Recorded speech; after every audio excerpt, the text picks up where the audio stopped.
There seems to be a bit of a shift in tone here, because last month the president was pretty adamant that he did not believe that these enhanced unemployment benefits were playing a role or factoring into people's decisions not to get back into the jobs market. Today, though, he's underscoring that these benefits are simply temporary, set to expire in 90 days. So which is it, yes or no, does the president believe that these unemployment benefits are playing a role here?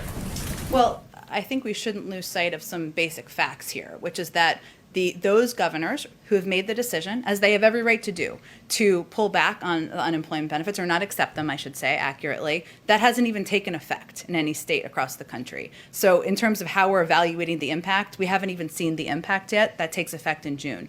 It is important for people to understand factually that the president, no one from the administration has ever proposed making these permanent or doing it over the long term. And sometimes I think that was just an effort to make that clear in the public.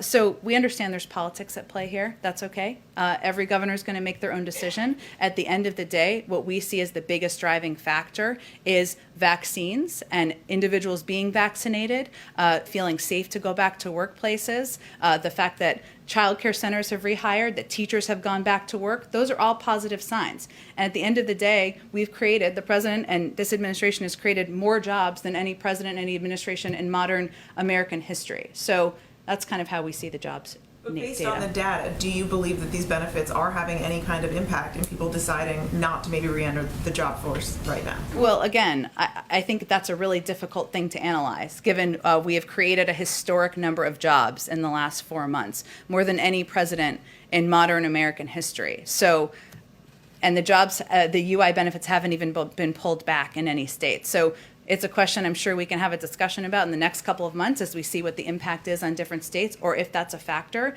But we think the biggest factors overall are more people getting vaccinated, more people being comfortable and feeling safe going out into the workforce. And that's where we feel there's going to be an encouraging upward trend. I guess I'm trying to understand what happened in the last month, though, because last month you said you didn't see any indication of that when looking through the data.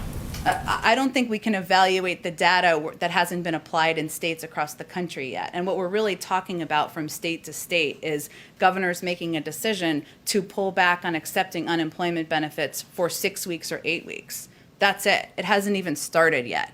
So I would leave it to all of you and your outside analysts to decide whether that is a big factor in terms of economy and data, or whether that is a political discussion we're having. Go ahead. Thanks, Jen.